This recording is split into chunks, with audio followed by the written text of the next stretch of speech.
are you seeing that sweetness over there? Look at that. That is Lovey. And she is taking care of her baby, Miss Cookie. Remember, Miss Cookie was born here on the farm? Yes. And I milked Lovey. Oh, my goodness. Such sweet girls. Welcome to the Homestead, guys. Welcome back to the channel. It's raining.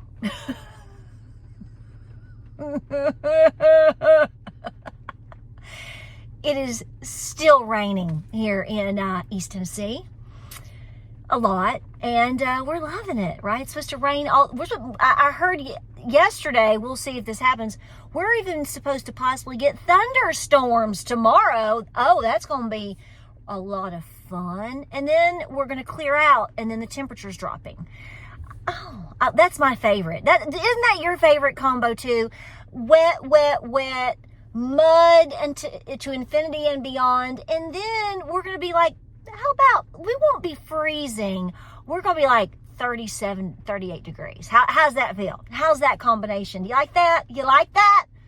You talk about chastisement, honey. I hate that weather. Lord, come on down on me. But give me a hug. I know I need hugs. Lots and lots of hugs about this crazy, crazy weather that we are experiencing here in East Tennessee. And I know a lot of you also are getting a lot of rain in your area. I'm watching. I see you. That's right. We're getting a delivery, so I can see all the way up there. The thing is I know you're coming to my mailbox or driving by my house before you know you're driving by me as well. People don't realize that, but we know. So anyway, okay, yes, what did I order? Did I order something? Do you ever have that moment you go, did I order something? I think I ordered some supplements for my dogs. Yeah, that's it. Some of you have asked me about that. You said, what is that particular item that you used to use on Cochise? Remember my Cochise? It's called U-Move. It's a Y and a U and then move. And I'm going to tell you right now one more time. I used to have the link down below. I don't know if I still do in my little description. I need to create an Amazon store like everybody else did 10 years ago. I'm so far behind. I don't have a podcast and Amazon store, and I don't ask you to buy me coffees, and I don't know. Maybe I need to move up, but I'm floating along. But anyway, it's called U-Move, and it really helped him. It was the one for adult dogs, obviously. Now, I do give glucosamine to some of my older dogs down here now. It's a different brand, though. And they do help. They really, really help. So, I've got a couple of dogs, so we have to work with them. So that's it. See, I'm preparing even for my puppies. So listen, give me a hug. We're going to talk about something today that's going to set you into doomsday. Okay, and ignore the Great Pyrenees hair, because I did bring all my dogs in, because they're like, we're really not serious about this weather either. We're going to stay hidden in the shed, or not the shed, but the overhang with the goats. Or can you put us back in here? Thanks. Can we come inside? Thanks. So yes, life with the Pyrenees all the way. And Ivan doesn't shed as bad. His hair is just so much longer. I hope you all saw him on the video the other day. I need to get him out here. I'm trying to keep him up out of this weather as much as possible. Oh, anyway. I've been thinking about something today. I'm actually headed out, as you can see, with my little handy dandy igloo there. I'm heading out just to grab a couple of things to put away in the freezer or on the shelf, which I know a lot of you are already starting to do, because we don't know what November 1st or whatever is going to bring. And I don't want to beat a dead horse with this conversation, because I'm still holding on to the idea that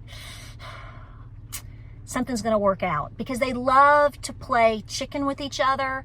When they say the government, they love to pull this bread and circus, wild monkeys, and clown shows all the time. But we are watching things happen, and is this not like the longest government shutdown we've ever seen in history? At least that's what I think I heard. I'm trying to not get too wrapped around the axle with it, but I know a lot of you are. So I'm going to go full-blown doomsday here. okay? And some people are not going to want to hear this. I realize that. This is not me telling you. I repeat. This is not me telling you to do or not do anything. This is just me talking it out. And I think a lot of you are going to be like, I hate that, but I agree. So this is not me giving you some type of biblical principle. This is simply me going along with the idea of what human beings do. Okay. So in the last 2 days, particularly, in the last 48 hours, or actually less, 24 hours, you're seeing, maybe you are, maybe you're not, I'm seeing churches pushing people to bring stuff to food pantries. Food pantries are already low. You already know this. It's been like this. That's not new information, folks. You're seeing businesses step up to help. You're seeing there's different ways people are trying to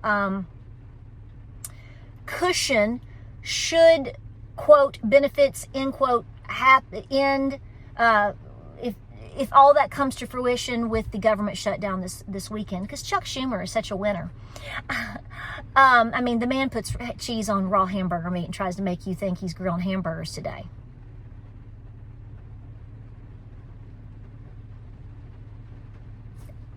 That was me slow blinking on that one.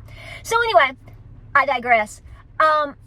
It's just all a dog and pony show, right? So we don't know what's going to happen in 2 days.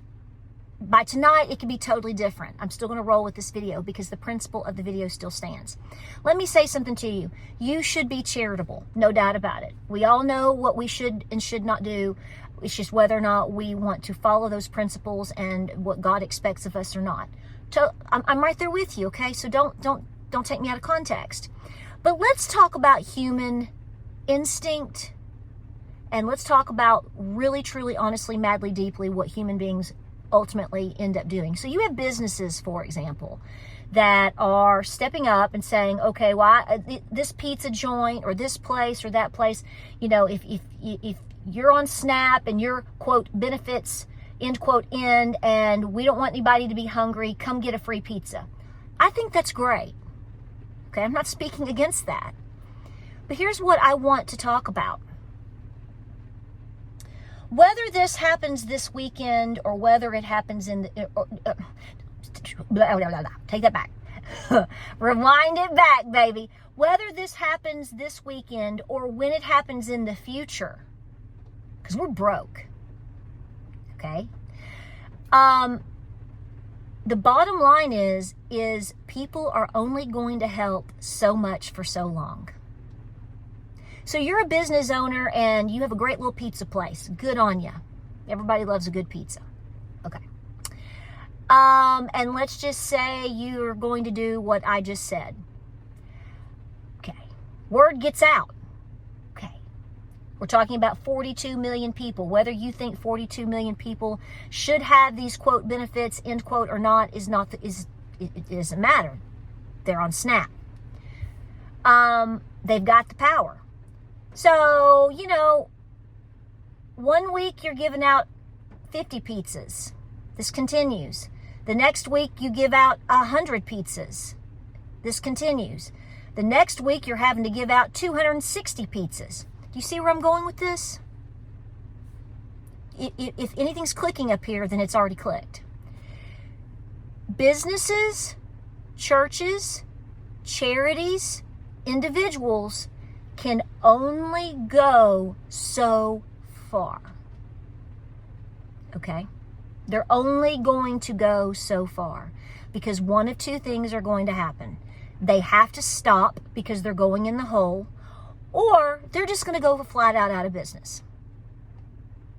I mean, what else is going to happen? I mean, if it continues, now, obviously something can break through and things change. I mean, if it's your God calling and you feel this is what you're supposed to do, I'm not speaking for or against nothing. That's not my, put it down. That ain't my say-so. Put it down. I ain't touching that. I'm not touching it. I'm simply making the point that when you look at the circumstance, every single person, we could argue, with the exception of the top 1% to 2%, and even they have a limit at some point when you talk about the world.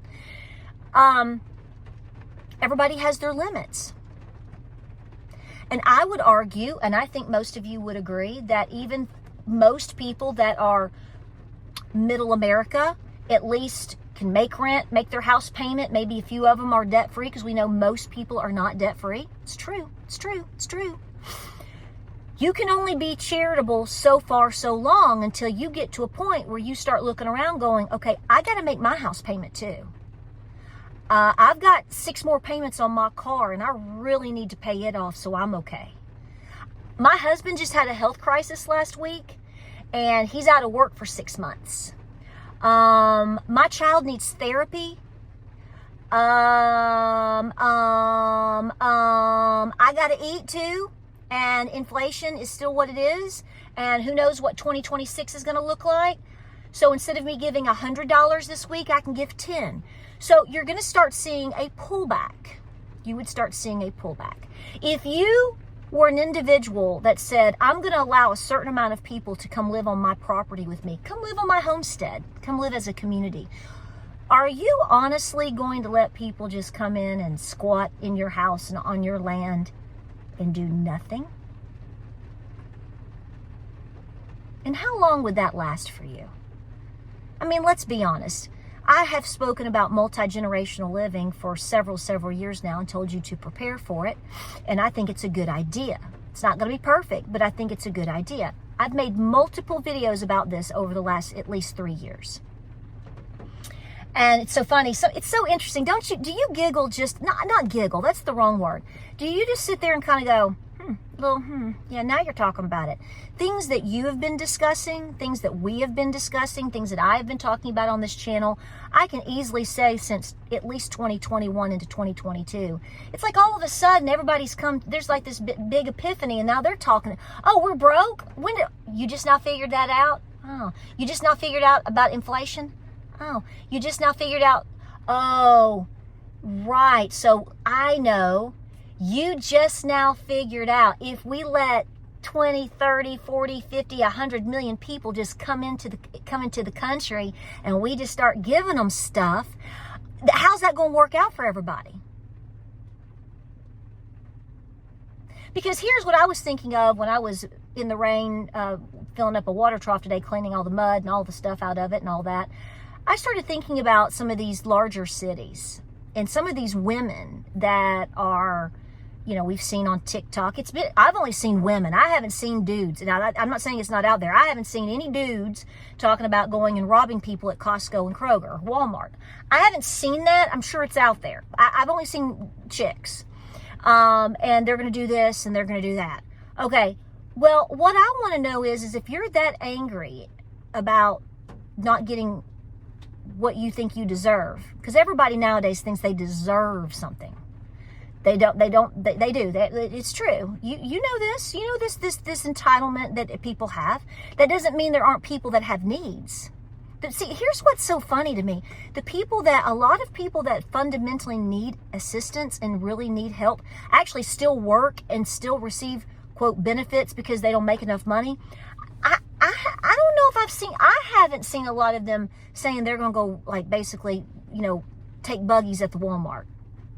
Seems like the ones that are causing a lot of ruckus are the ones that may not work. Did you hear the word may there? Because I don't have full concrete evidence.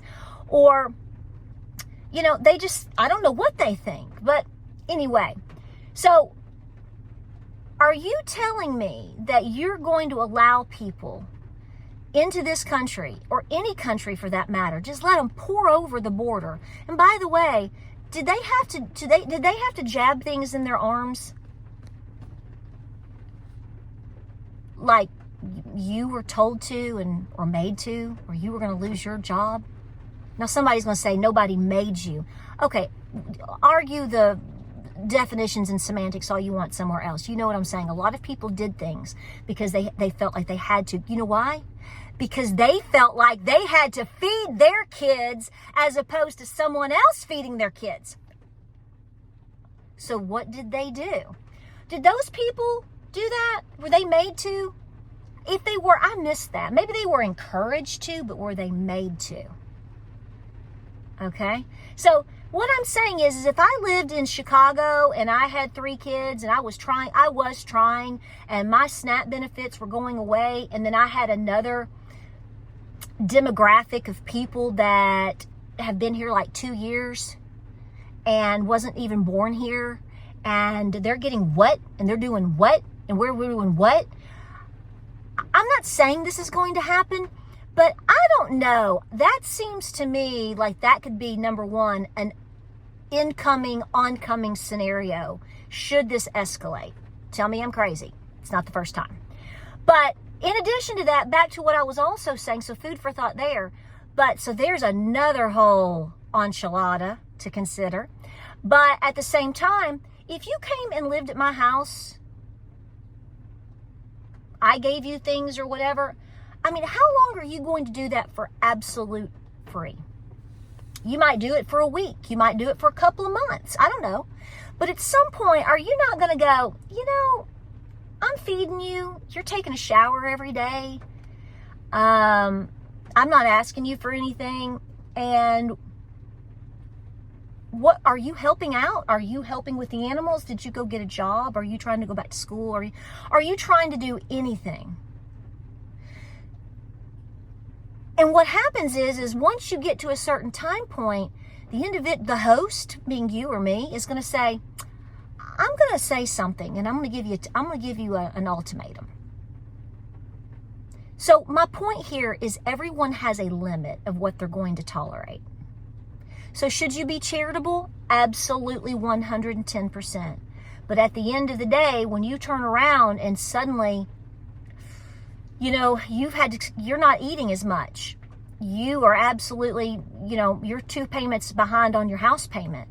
Maybe your own children need help more than a stranger. People are going to stop being charitable. A lot of people will. That's what it took me 15 minutes and 26 seconds to get to. And I think this needs to be something that you need to think about. Everybody's caught up in the moment of now and running to give now. Go, do it. I'm all for it. But what about next week? And the week after? And a month from now?